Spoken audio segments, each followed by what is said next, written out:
The wind moves differently over snow than it does over stone. Over snow, it whispers, it slides. It finds the smallest crystals and lifts them, carries them, sets them down again somewhere else.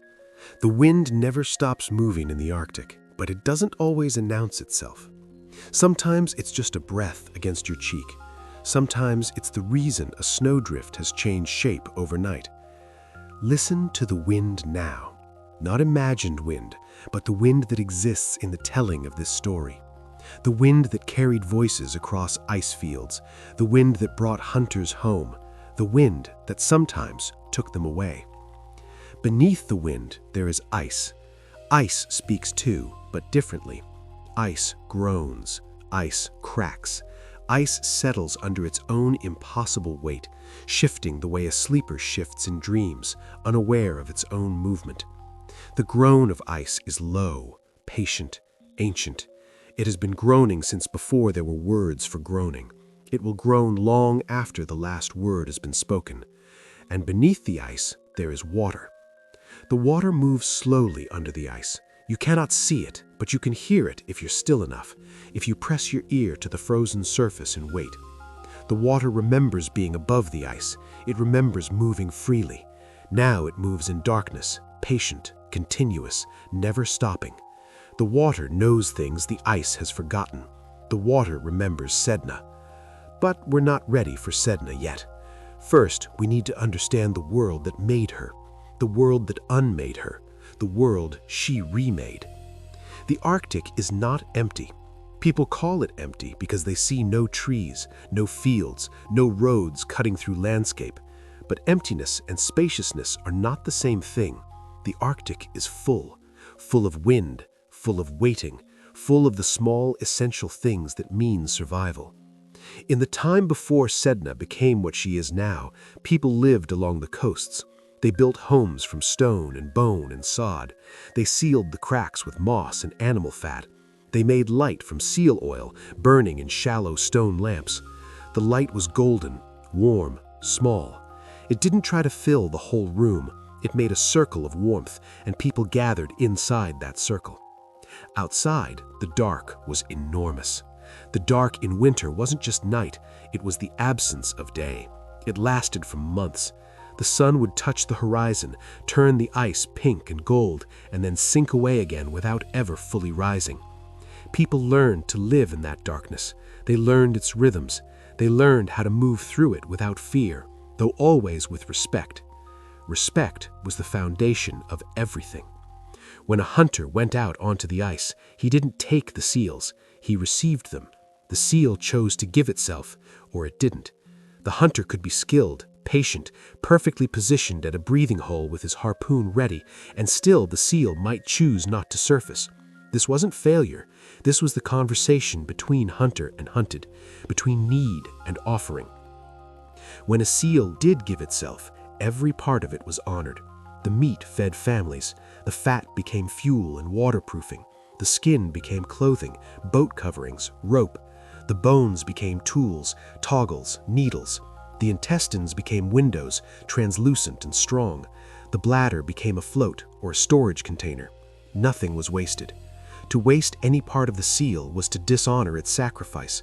To dishonor the seal was to ensure the seals would stop coming. This was understood. This was survival. This was the balance. The people knew they lived at the mercy of forces larger than themselves, the sea, the ice, the weather, the animals. These forces were not enemies, but they were not friends either. They simply were, enormous and indifferent and essential. You couldn't control them. You could only pay attention, watch for signs, listen, respond. Silence was a companion in this world. Silence while waiting at a breathing hole, barely breathing yourself for hours in the cold. Silence while traveling across ice, listening for the sound of cracking, the warning that the surface beneath you was changing. Silence while watching the sky for weather. Silence while preparing skins, scraping them clean, chewing them soft. Silence while the oil lamp burned and wind pressed against the walls and the dark settled around you like a familiar weight. In this silence, stories were born. Stories were told sparingly. Not every night, not constantly. Stories were valuable. They were saved for the deep winter, for the times when darkness seemed to have no end, for the moments when the community needed to remember who they were. Stories were told by firelight, in low voices, with long pauses. The pauses were part of the story. In the pauses, you could hear the wind outside. You could hear the breathing of the people around you. You could feel the weight of what was being said. This is one of those stories. This is the story of Sedna. Her name sounds like the sea. Sedna. Say it softly and it's almost a whisper. Say it and you can hear waves in it, or the slide of snow falling from a roof, or the exhalation after holding your breath too long underwater. Sedna. Before she was the sea mother, before she became the keeper of all marine animals, before her hair tangled with the sorrows and disrespects of the human world, she was a girl, just a girl, a daughter. She lived with her father in a camp along the coast. Her mother had died. Some versions of the story tell us when, some don't. Death was common enough that it didn't always require explanation. Women died in childbirth. People died from injuries, from illness, from accidents on the ice. Sedna's mother died, and Sedna and her father continued. Her father was a hunter, a good one, skilled and patient, the kind of man who could read weather and the color of the clouds, who knew ice by the sound it made under his boots. He provided for Sedna.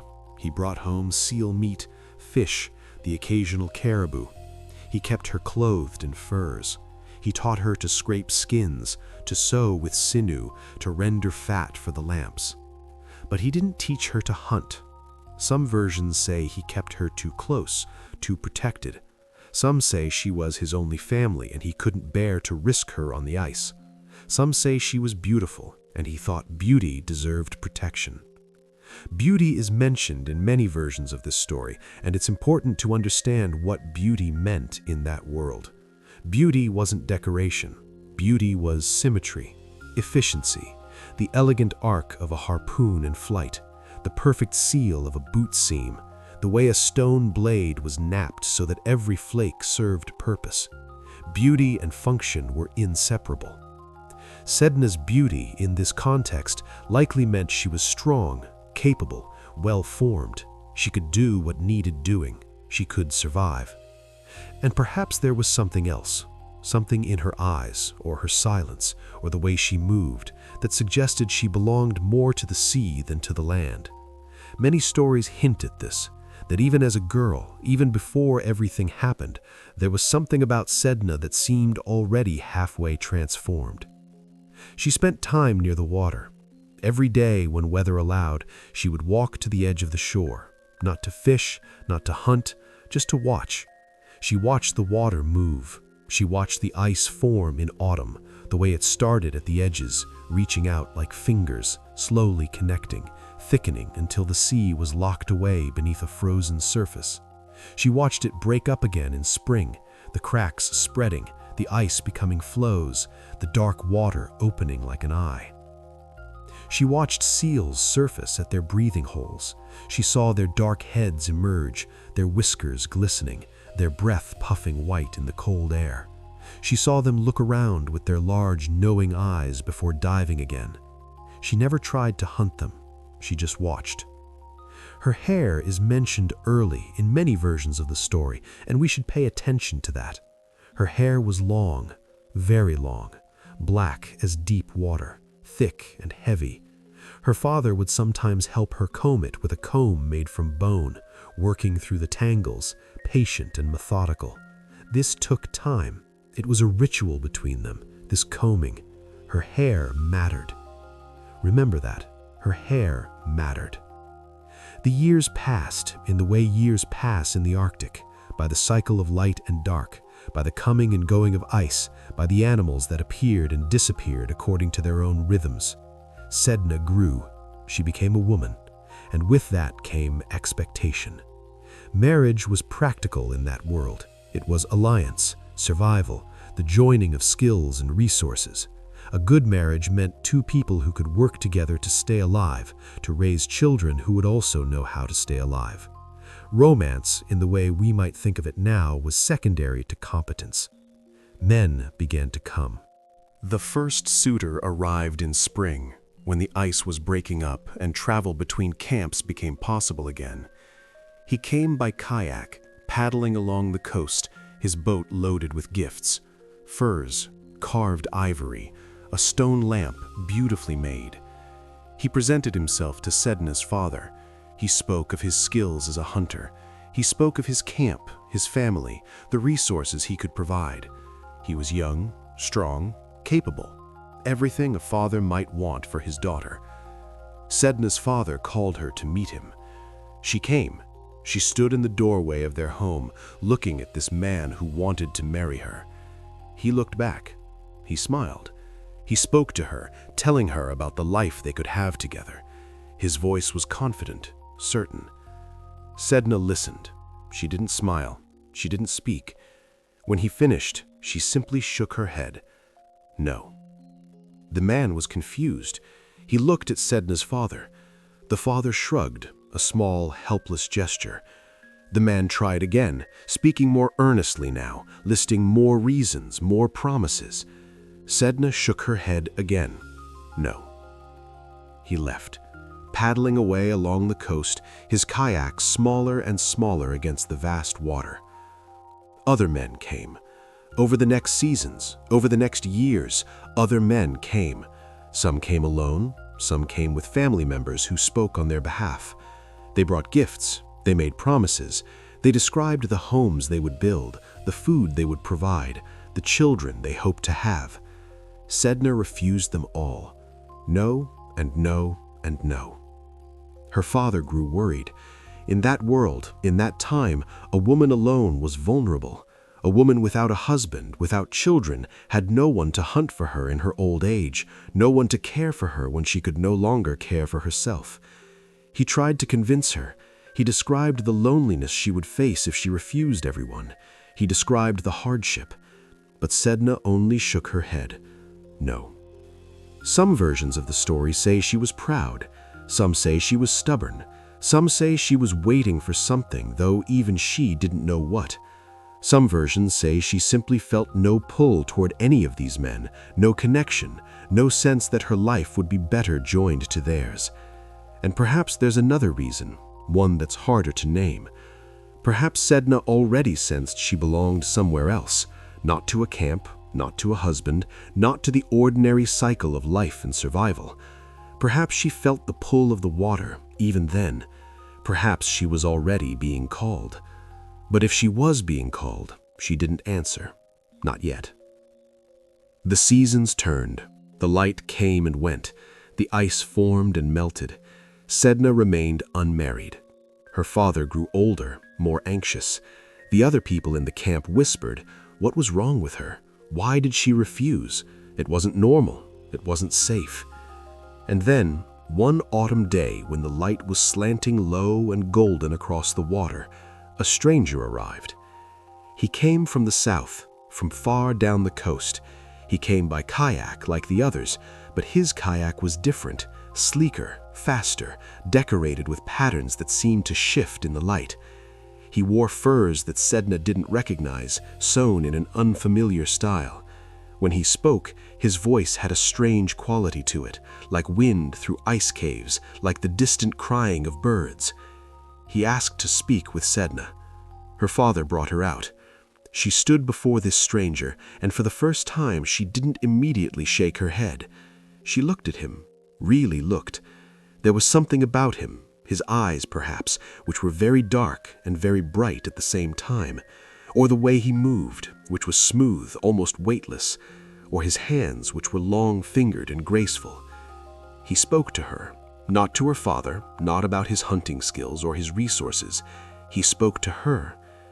He told her about his home, an island, he said, far out in the sea, warm despite the cold water around it, abundant with fish and birds, beautiful beyond imagining.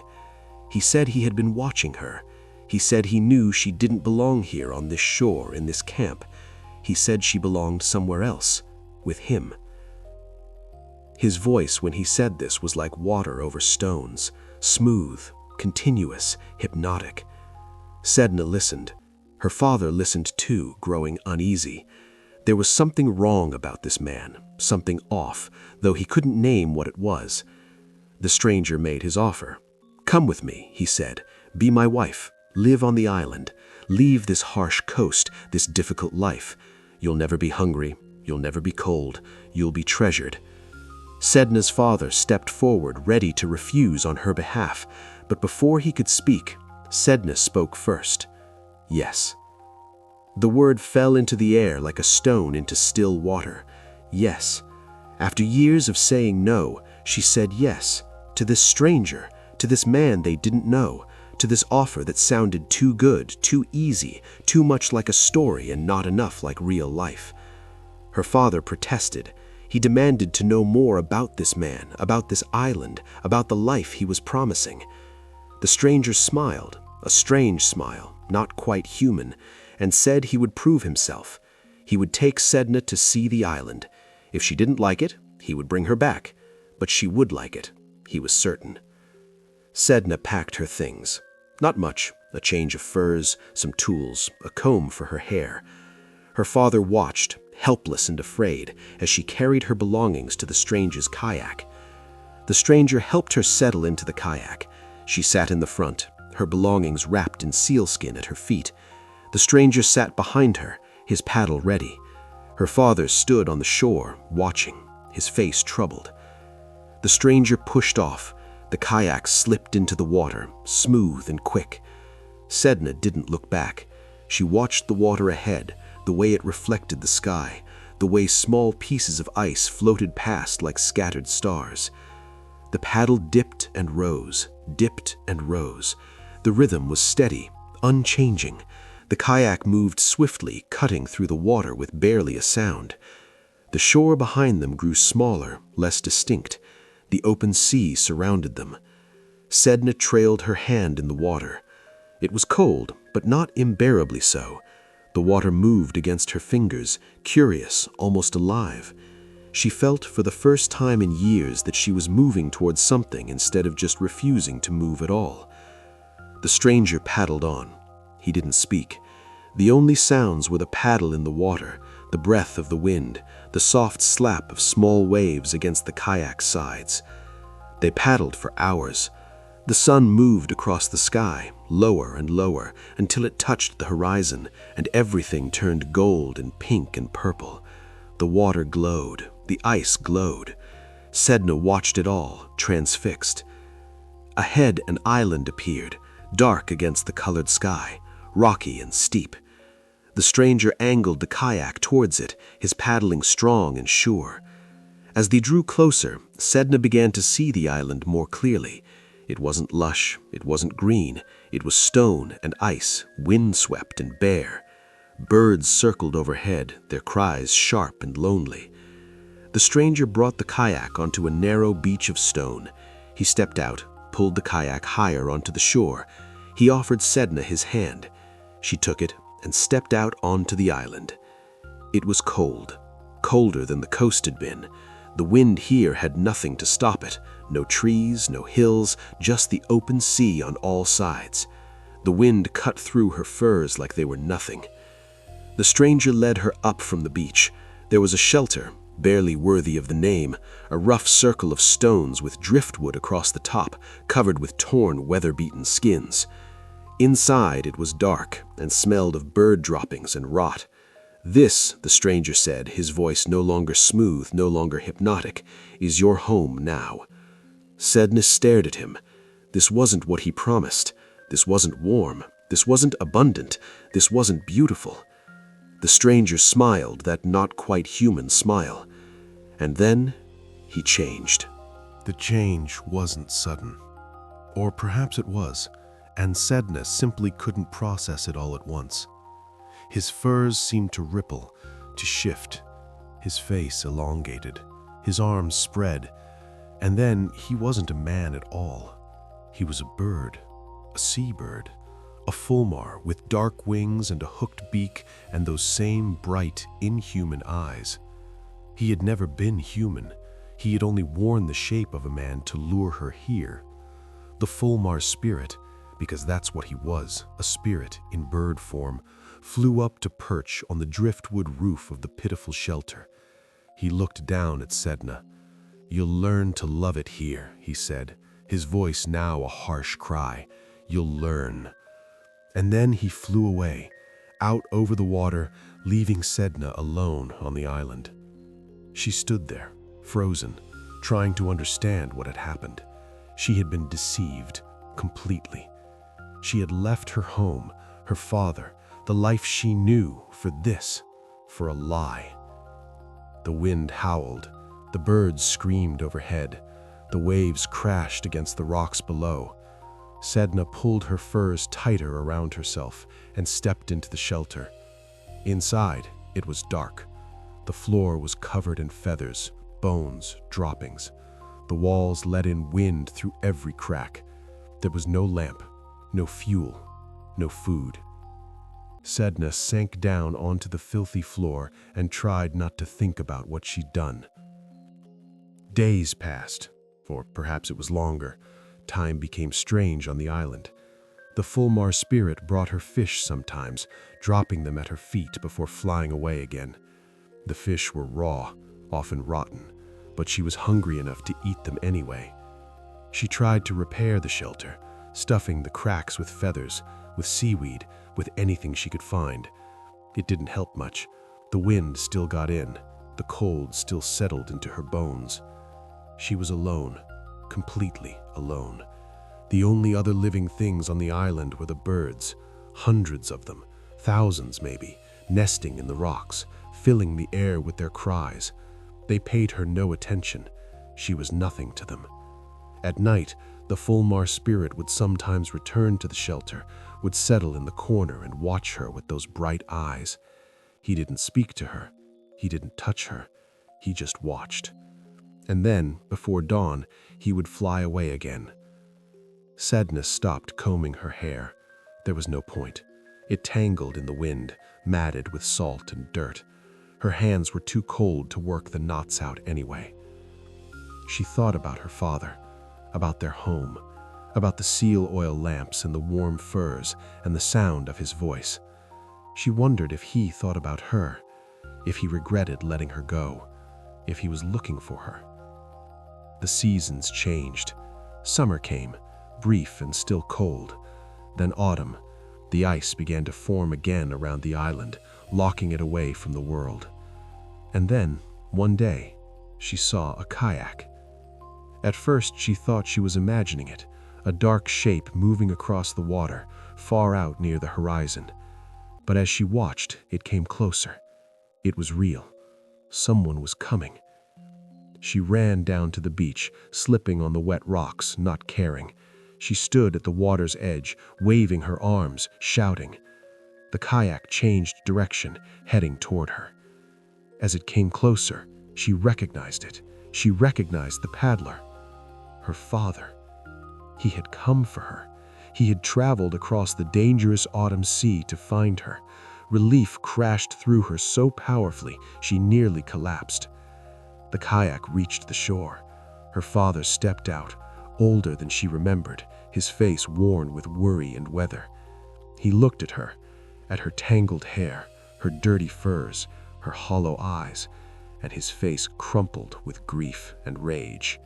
"What has he done to you?" her father asked. Sedna couldn't speak.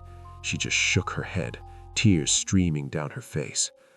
Her father helped her into the kayak. She settled into the front, just as she had when she'd arrived, but everything was different now. He pushed off, paddling hard, urgently, away from the island. Behind them, birds rose into the air, hundreds of them, their cries filling the sky. The Fulmar spirit was among them.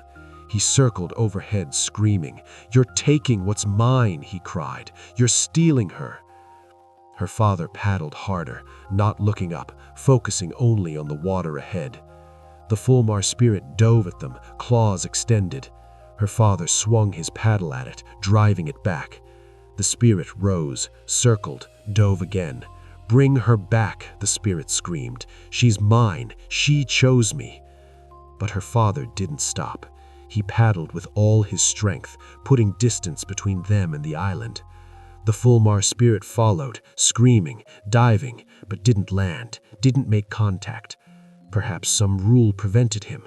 Perhaps the land had claim over the sea. Perhaps he was bound to the island and couldn't venture too far.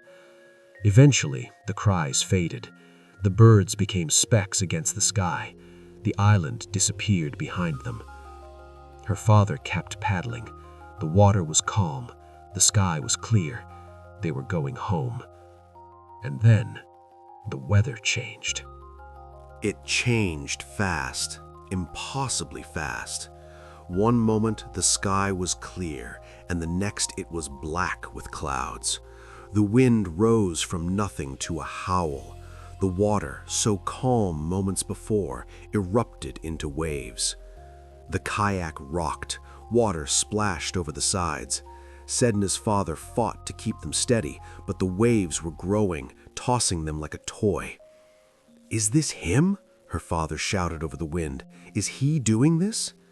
Sedna didn't know. Perhaps. Or perhaps the sea itself was angry, responding to some violation, some breaking of the balance. It didn't matter.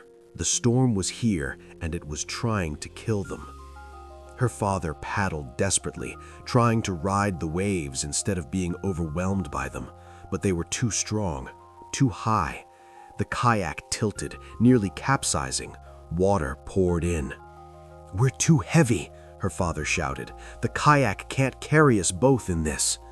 Sedna bailed water with her hands, frantic, terrified. It wasn't enough. More water came in with every wave.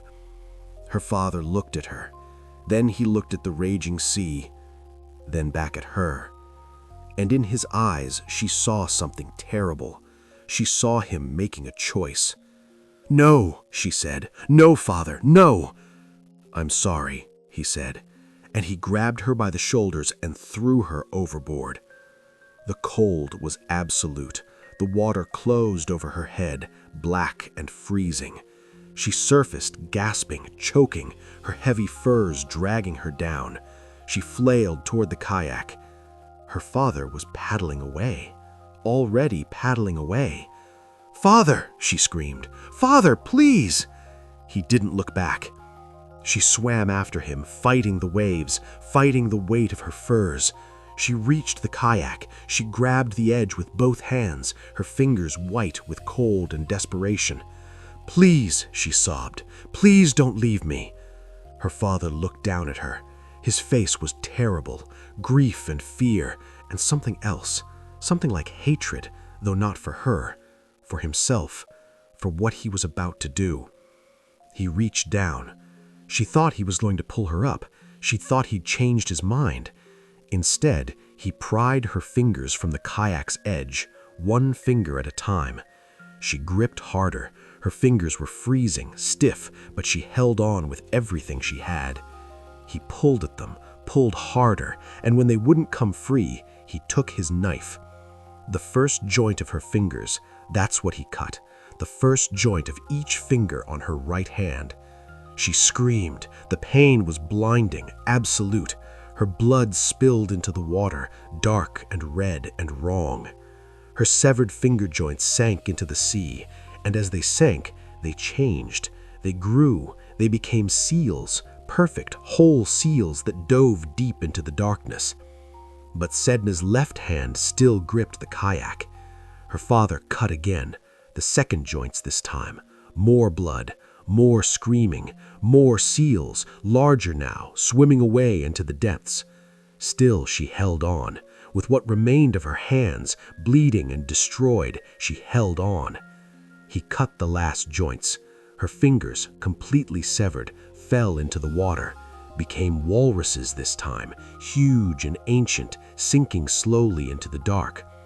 But her palms, her wrists, she pressed them against the kayak's edge, trying to hold on with nothing but skin and bone and will. Her father cut her hands away at the wrists. They fell into the water, became whales, great whales that sang as they descended, their songs echoing through the water, through the depths, through the very bones of the earth. Sedna, handless, helpless, slipped beneath the surface. Her father paddled away. The storm was already dying. The waves were settling. He had saved himself. He had murdered his daughter to save himself. And Sedna sank. The cold was everywhere, not just around her, but inside her, in her lungs, her blood, her bones. The cold was absolute and final, and strangely peaceful. Sedna stopped struggling. There was nothing to struggle for, no surface to reach, no hands to reach with, no father who would pull her up. She simply sank. The water was dark, darker than night, darker than any darkness she'd known above the surface. She sank into that darkness, and it swallowed her completely. Her furs pulled her down, heavy with water. Her hair spread above her, floating, drifting in the current.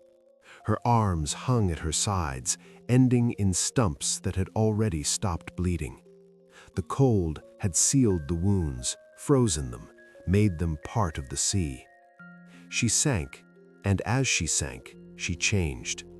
Not the way her fingers had changed, quick transformation, magic made visible.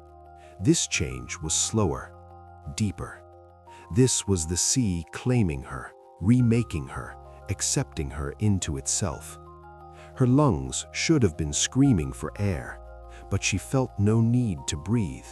The water was her breath now. The water moved through her, and she moved through it, and there was no difference between them. Her eyes, open in the salt water, didn't sting. They adjusted. She could see in the darkness, not clearly, but enough. Shapes moving, currents flowing, light from some impossible source, dim and green, and everywhere and nowhere. She kept sinking. The pressure should have crushed her.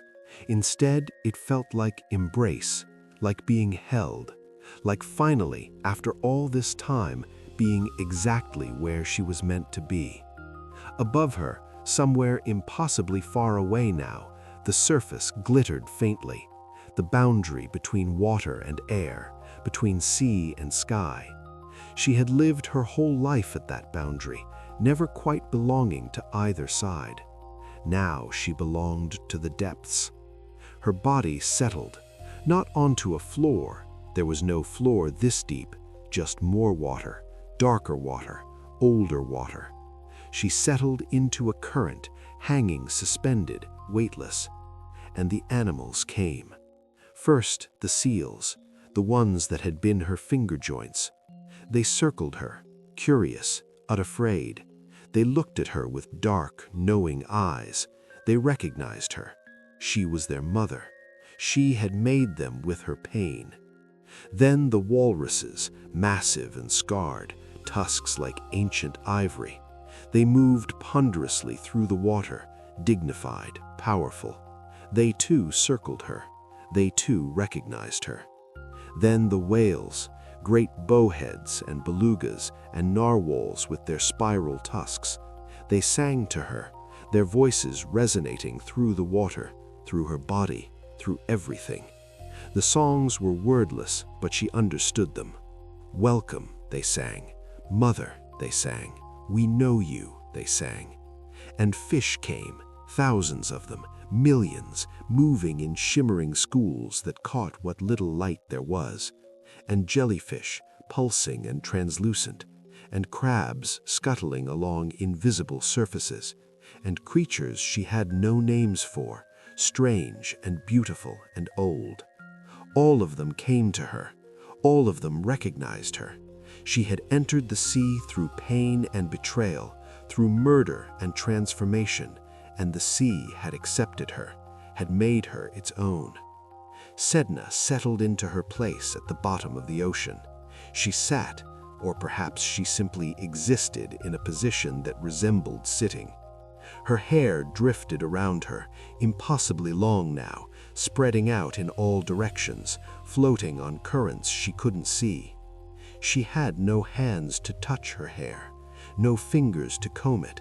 It tangled in the currents, knotted itself, caught debris, pieces of ice, strands of seaweed, the sorrows and disrespects of the world above. She didn't move to fix it.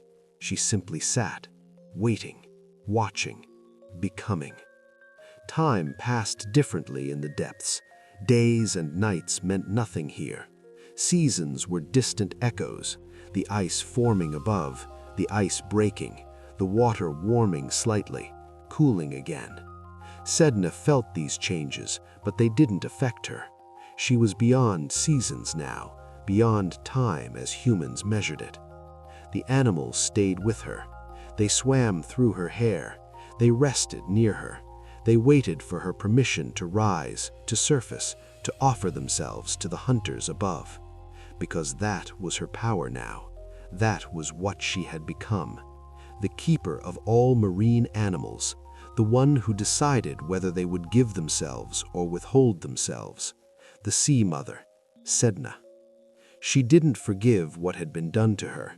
How could she? Her father's betrayal was absolute. He had valued his own life more than hers. He had cut her apart, piece by piece, while she begged him not to. He had watched her sink and then paddled away. She didn't forgive, but she also didn't rage.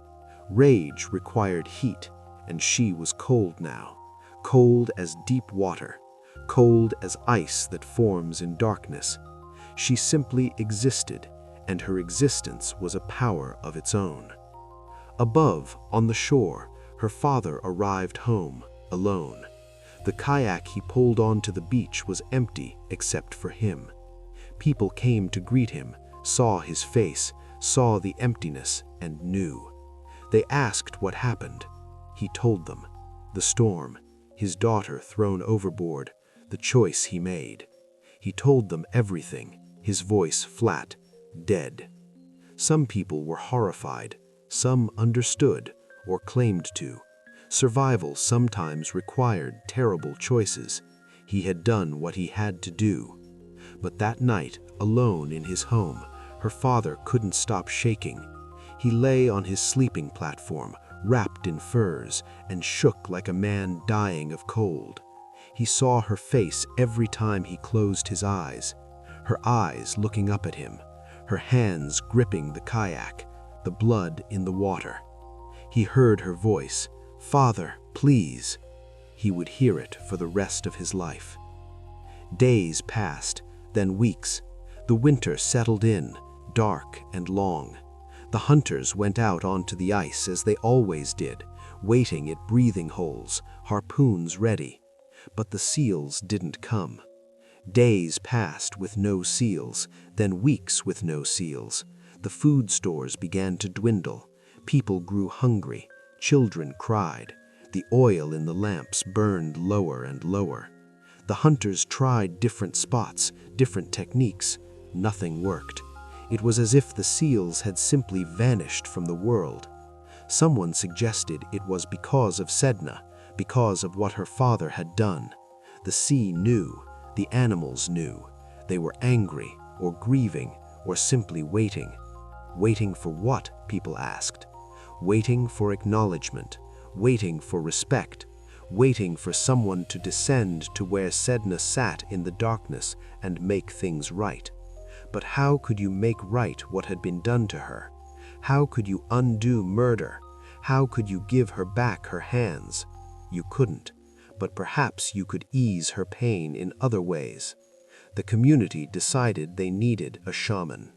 Sedna sat at the bottom of the sea, and her hair drifted around her in the current, and time moved like deep water, slow, patient, continuous. She didn't think the way she had when she was human. Thoughts didn't come in words anymore. They came in currents, in the movement of fish, in the pressure of water, in the songs of whales. She knew things without thinking them. She felt things without emotions. She knew the hunters were waiting above. She could sense them, small warm spots on the cold ice, breathing holes in the frozen surface, patience and hunger radiating down through the water. She could feel their hope, their desperation, their prayers. The animals felt it too. The seals clustered around her, restless. They wanted to rise, to surface, to breathe. It was their nature to move between depths and air, to offer themselves in the old exchange. But they didn't rise. They waited for Sedna's permission. She gave none. Not from cruelty. Sedna wasn't cruel. Cruelty required intention, and she was beyond intention. She simply withheld. She kept the animals with her, safe, unharmed. She kept them because she could, because they were hers now, because she had made them with her severed flesh and her pain. Her hair tangled more with each passing day. The currents moved through it, knotting it, weaving into it all the small debris of the ocean, kelp strands, fish bones, stones. And more than physical things, the hair caught sorrows, caught disrespects, caught every time a hunter took more than was needed, every time someone wasted seal meat, every time the proper rituals were ignored. Her hair grew heavy with these things. It pulled at her scalp, it ached, but she had no hands to comb it, no fingers to work through the knots. She could only sit, her hair spreading around her like a net, like a web, like a record of everything wrong in the world above. The whales sang to her, long, low songs that spoke of the deep places, the trenches and canyons where even they rarely ventured. They sang of ice grinding against ice. They sang of the slow dance of continents. They sang of things older than remembering. Sedna listened. She was part of the song now, part of the deep rhythm of the ocean, the endless cycle of salt and cold and pressure and life. Fish moved through her hair, small ones that didn't fear the tangles. They ate the tiny creatures that lived in the knots, making homes in the chaos. Her hair became an ecosystem, its own small world. Sometimes she thought about her father. Not thoughts exactly, more like echoes of thoughts, memories worn smooth with water until they had no sharp edges. His face, his hands, the sound of his voice when he used to help her comb her hair before everything changed. She wondered if he was still alive, if he thought about her, if he regretted what he'd done. Probably he did regret it, but regret didn't change anything. Regret didn't undo his choice. So she sat and withheld the animals and let her hair tangle. Above, the people grew more desperate. Hunger had moved from discomfort to crisis. Children were thin, old people were weak, even the strong hunters were starting to fail. They tried fishing through the ice, caught a few char, a few cod, but not enough, never enough. They tried hunting caribou inland, but the herds had moved or were hiding, or perhaps they too were being withheld. Everything felt wrong, unbalanced, broken. Sedna's father grew thinner than anyone. He barely ate. He spent his days staring at the sea, at the ice covering it, at the place where he'd pushed his daughter into the water. People avoided him. His guilt was obvious, overwhelming, contagious. To look at him was to feel contaminated by what he'd done. He wanted to die, that much was clear. But he didn't die. He just kept living, kept waking up each morning to face another day of not being forgiven. The community gathered to discuss what to do. They needed a shaman, they agreed, someone who could travel between worlds, who could descend to where Sedna sat, who could negotiate with her, reason with her, make offerings. They had a shaman, an older woman, experienced and powerful. She agreed to try. But first, she said, the community needed to prepare. Everyone needed to confess their disrespects. Every seal bone thrown away carelessly, every fish wasted, every time they'd taken from the sea without gratitude. Everything needed to be acknowledged, spoken aloud, cleansed. So they did. One by one, people stood in the communal house and confessed. Small things, mostly, thoughtless things, the kind of mistakes everyone makes. But spoken aloud, accumulated, they became heavy. The air grew thick with confession. Sedna's father spoke last. His confession took hours. He spoke about every moment of his daughter's life, every time he'd failed her, every choice that led to that final terrible choice. He spoke about her hands gripping the kayak. He spoke about the blood. He spoke about paddling away. When he finished, no one spoke. There was nothing to say. The shaman prepared. She fasted for 3 days. She sat in darkness. She sang the old songs, the ones that opened doors between worlds. She drummed with a shallow drum made from driftwood and stretched skin, the sound hollow and insistent. And when she was ready, she descended. The shaman didn't use her body for this journey. The body stayed in the communal house, sitting upright, breathing slowly, eyes closed. The community kept watch, making sure she didn't fall, keeping the lamp burning, keeping silence. Her spirit descended. The journey wasn't like falling or diving. It was like following a thread that connected the upper world to the lower world, the air to the depths, the living to the transformed. She followed that thread down through layers of reality. First, through ice, not real ice, the ice of the threshold, the boundary. It was thick and clear and full of frozen air bubbles. She moved through it without breaking it, like passing through a door. Then through water, darker than any real water. This wasn't the ocean, this was the idea of ocean, the essence of it. Deep and cold and ancient beyond measuring. She swam without swimming, descended without moving. The pressure increased. She felt it even though she had no body here to feel it with.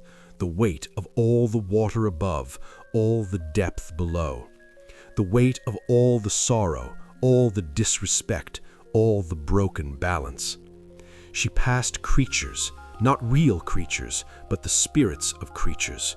Seal spirits watching her with knowing eyes, whale spirits that sang questions she couldn't answer, fish spirits that moved in patterns too complex to follow.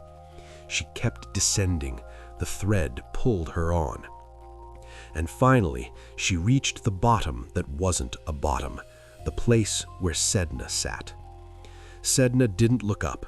She sat with her hair drifting around her, thick with tangles, heavy with knots. Her arms hung at her sides, ending in stumps. Her face was beautiful and terrible, still recognizably human, but changed. Her skin had taken on the color of deep water. Her eyes reflected no light. The shaman approached carefully, respectfully. She had descended to ask for mercy, but she knew she couldn't demand anything. Sedna owed the humans nothing, less than nothing. Sedna, the shaman said. Her voice wasn't voice, just intention shaped into meaning. Mother of the sea, keeper of animals, I come to ask. No, Sedna said. Her voice was the sound of ice cracking, the sound of deep currents, the sound of grief that has outlasted the possibility of comfort. The shaman stopped, waited. You come to ask me to release the animals, Sedna continued. You come because you're hungry, because you need, because you want the world to return to the way it was. Yes, the shaman admitted. We're starving. The children are dying. Please. Sedna's hair drifted in the current. A seal swam through it, emerged on the other side, circled back. Why should I? Sedna asked. Why should I give you anything? You take and waste. You forget respect. You break the balance. And when I was one of you, when I needed help, what did I receive? The shaman had no answer. There was no answer. My father, Sedna said, Is he still alive? Yes. Tell him I don't forgive him. The shaman nodded. I will. Tell him I will never forgive him. Tell him he was right to be afraid. The storm would have killed him, but he killed me instead, and that choice will follow him into whatever world waits after this one. I'll tell him. Sedna was quiet for a long time. Her hair drifted. The animals waited. My hair, she said finally. It hurts. It's tangled with everything. All the disrespect, all the broken rules, all the waste. It pulls at my scalp. It aches, but I have no hands to fix it. The shaman understood. This was the offering she could make. Not words, not promises, but action, service, care. She moved closer to Sedna. She reached out, her spirit hands as real here as any hands, and gently, carefully began to comb Sedna's hair. It was slow work. The tangles were thick, complex, stubborn. The shaman worked through them carefully, starting at the ends, working her way up. She pulled out strands of kelp. She removed fish bones. She found stones, pieces of ice, things that had no name. And she pulled out the sorrows, the disrespects. They came out of the hair like small dark things, dissolving in the water as soon as they were freed. Each one released made the hair lighter, softer, easier to work with. Sedna sat silent while the shaman worked. Her shoulders gradually relaxed. The pain in her scalp eased. Section by section, the shaman combed through the massive amount of hair, patient and thorough. It took hours, or perhaps it took no time at all. Time didn't work right in this place.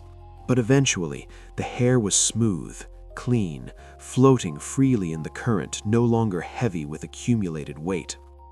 The shaman stepped back. That's all I can do, she said. I can't give you back your hands. I can't undo what was done, but I can offer this: care, attention, respect. Sedna lifted her head. She looked at the shaman with those depthless eyes. Tell them, she said. Tell them this is the agreement. When they forget respect, when they waste, when they take without gratitude, my hair will tangle again. And when it tangles, the animals stay with me. But if they remember, if they honor the balance, if they send someone to comb my hair when it grows heavy, then the animals can rise. The shaman nodded. I'll tell them. Sedna looked at the animals around her, the seals, the walruses, the whales. She moved her handless arms in a gesture that might have been release or blessing or simple acknowledgement. Go, she told them. Surface. Let the hunters find you. Let them feed their families. But remember, you belong to me. You are my flesh. You are my pain made living. You return to me when you die. The animals began to swim upward, slowly at first, then faster. The seals spinning and diving in their joy at movement, the walruses ponderous and dignified, the whales singing. The shaman watched them go. Then she looked at Sedna one more time. Thank you, she said. Sedna didn't respond. She simply settled back into her position at the bottom of the sea, her clean hair floating around her, her handless arms at rest. The shaman began her ascent. The shaman's journey back was faster than her descent. She rose through the water, through the ice, through the layers of reality. Her spirit reunited with her body in the communal house. She gasped, opened her eyes, took a shuddering breath. The community crowded around her. What happened? Did you reach her? Will she release the animals? The shaman held up her hand for silence. She needed a moment. Her spirit had been to the bottom of the ocean and back. Her body was still catching up. When she could speak, she told them everything. Sedna's pain, her refusal to forgive, the tangled hair, the combing, the agreement. And the people understood. This was how it would be from now on. The animals would come, but only if respect was maintained, only if the balance was honored, only if, when Sedna's hair grew heavy with the world's disrespect, someone descended to comb it clean. The shaman looked at Sedna's father. "She's alive," she told him, "in her way. She's become something else, but she exists. She remembers you." The man's face lifted with hope. "Does she?" "No," the shaman said. "She doesn't forgive you. She said to tell you that explicitly. She will never forgive you. Your choice will follow you forever." The hope drained from his face. He nodded. He had expected nothing else. That day, the hunters returned to the ice. They stood at the breathing holes, waiting. And the seals came. The dark head of a seal surfaced at a breathing hole, its whiskers glistening, its breath puffing white. The hunter, heart pounding with gratitude and relief, threw his harpoon. The aim was true. The seal was struck. But before pulling it up, before doing anything else, the hunter spoke to the seal. He thanked it. He acknowledged its sacrifice. He promised to waste nothing, to honor every part. And when he brought the seal back to camp, that's exactly what he did. The meat was shared carefully. The fat was rendered with attention. The skin was prepared with skill. The bones were saved for tools. Nothing was discarded thoughtlessly. Nothing was wasted. Other hunters caught seals, then walruses, then whales. A beluga, small but precious, its meat shared through the entire community. The hunger eased. Children stopped crying from empty bellies. Old people regained strength. Life returned to normal. But it wasn't the same normal as before. Now there was an awareness, a constant consciousness of Sedna below. She was no longer just a girl who had died tragically. She was a power, a presence, a force that could give or withhold everything they needed to survive. They made rules, strict rules, about how to treat animals once caught, about what could be wasted and what couldn't, about the prayers to speak, the gratitude to show, the respect to maintain. And they designated someone, sometimes the shaman, sometimes others, who would learn the journey to Sedna, who would descend when needed and comb her hair, because it would tangle again. That was understood. People were imperfect. Even with the best intentions, respect would slip, balance would wobble, and Sedna's hair would catch all of it, would tangle with it, would grow heavy. And when it did, someone would have to descend and make it right. Sedna's father didn't survive the winter. He grew weaker and weaker, his guilt eating him from inside. One morning, he simply didn't wake up. The people prepared his body according to custom and placed it on the tundra, returning it to the land. No one knew if his spirit found peace, but everyone suspected it didn't. Some choices are too large for peace. Sedna remained below. She sat in the depths, her hair clean for now, the animals swimming around her. She didn't move, didn't speak, just existed, a constant presence at the bottom of the world. She had been betrayed, murdered, transformed. She had lost everything human, her hands, her home, her father, her life. But she had gained something too: power, permanence, the ability to ensure that what happened to her, that careless disrespect, that easy betrayal, would never be forgotten. She was the balance itself now, the consequence, the reminder. And the sea breathed with her breathing, and the ice formed according to her rhythms, and the animals rose when she released them, and returned when she called them back. Winter comes again and again to the Arctic.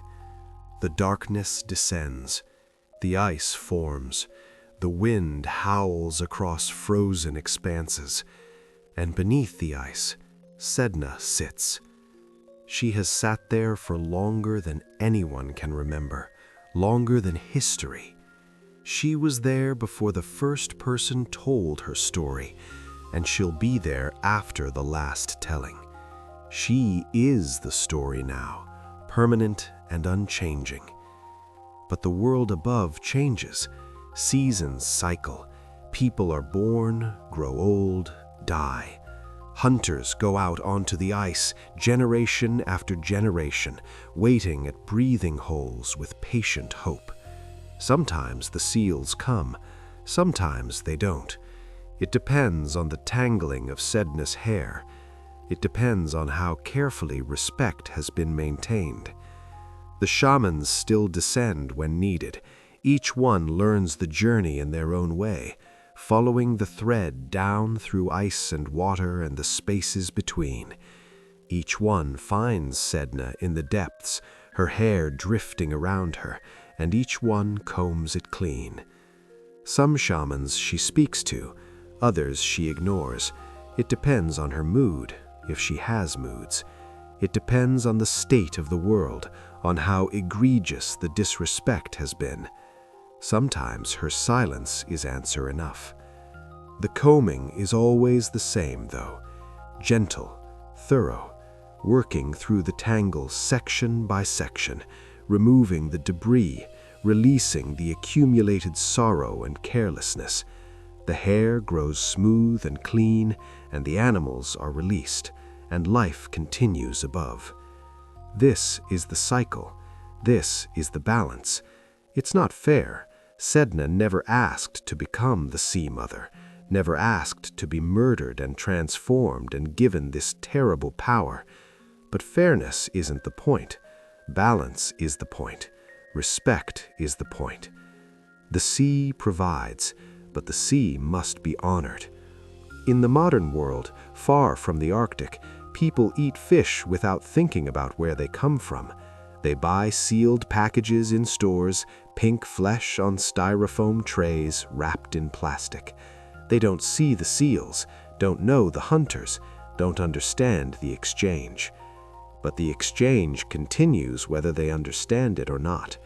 Every fish, every seal, every whale, every piece of ocean life still belongs to Sedna first, still returns to her when it dies. The old agreement holds, even when the old stories are forgotten. Sometimes, rarely, the Inuit people who still live in the Arctic in the traditional way will feel it, a tremor in the ice, a wrongness in the wind, a season when the seals simply won't come, no matter how skillfully the hunters wait. And they know, Sedna's hair is tangled again. Someone needs to descend. And someone does. The journey is made, the hair is combed, the balance is restored. Sedna doesn't forgive. She never forgives. How could she? What was done to her cannot be undone. Her father's betrayal is absolute and permanent. Her lost hands will never grow back. She will never climb out of the sea and return to human life. But she doesn't need to forgive. Forgiveness isn't required for the world to function. What's required is acknowledgement, respect, the willingness to descend into difficult places and do the work of untangling.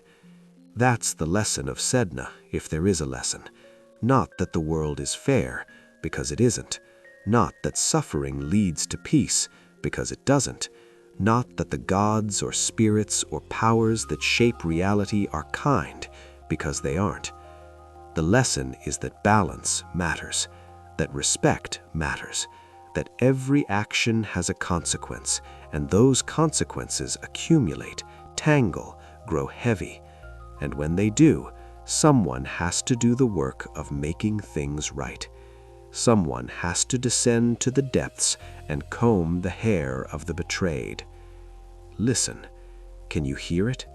The wind over the ice, the groan of frozen water, the patient breathing of the sea. That's Sedna's breath. She's still there, still waiting at the bottom, still keeping the animals, still releasing them when her hair is combed, when respect is shown, when the balance is maintained. The ice cracks, shifts, settles. The sound travels for miles across the frozen surface, a low groan like the earth itself speaking. That's Sedna moving, adjusting her position, her hair drifting in new patterns. A seal surfaces at a breathing hole, its dark head emerging into the gray light, its whiskers catching frost. It looks around, breathes, dives again. That's Sedna's gift. Her flesh made living, her pain transformed into provision. A hunter waits in the cold, barely breathing, harpoon ready, knowing he might wait for hours and catch nothing, knowing the seal might not come, knowing this is not his right, but a gift if it's given. That's Sedna's power, the ability to give or withhold, the balance she maintains. Somewhere a shaman prepares for descent, fasting, drumming, singing the old songs, getting ready to follow the thread down through ice and water to the bottom that isn't a bottom, to find Sedna sitting there, her hair tangled again, always tangled again. That's Sedna's requirement, that she not be forgotten, that the work of respect continue, that someone always descend to meet her. The sea breathes, in and out, tides rising and falling according to rhythms older than memory. The ice forms in autumn, breaks in spring. The animals swim in their patterns, migrate in their cycles, live and die and return to the depths. And at the bottom, Sedna sits. Her hair drifts around her. Her handless arms rest at her sides. Her eyes, dark as deep water, watch everything and nothing. She doesn't forgive, but the sea still breathes, the balance still holds, and the story continues, told in whispers by firelight, in soft voices that understand the power of silence and patience and the long dark winters when stories are the only warmth. Sedna. Say her name like a wave, like wind over ice, like the exhalation after holding your breath too long. Sedna. She's still there. She'll always be there. At the bottom of the sea, where the cold is absolute and the dark is permanent, and the animals wait for her permission to rise. She sits, she waits, she remembers, and her hair tangles with the disrespect of the world, and someone descends to comb it clean, and the cycle continues, and the sea breathes, and the ice groans, and the wind whispers her name. Sedna, mother of the sea, keeper of animals, the betrayed one, the transformed one, the balance itself. Listen to the wind, listen to the ice groaning, listen to the water moving beneath the frozen surface. That's her breathing, that's her story. That's the reminder that some betrayals are too deep for forgiveness, but that balance can be maintained anyway, that respect can be given even to those we've wronged, that the work of untangling must be done again and again by those willing to descend into difficult depths. The sea breathes, Sedna waits, the story continues, and in the continuing, in the telling and retelling, in the soft voices by lamplight and the patient combing of tangled hair, there is a kind of restoration, not of what was lost, that can never be restored, but of meaning, of connection, of the thin thread that binds the world above to the world below, the living to the transformed, the human to the more than human. Follow that thread down if you dare, down through ice, down through water, down through darkness and cold and pressure, down to where Sedna sits. She's waiting. She's always waiting, and her hair needs combing.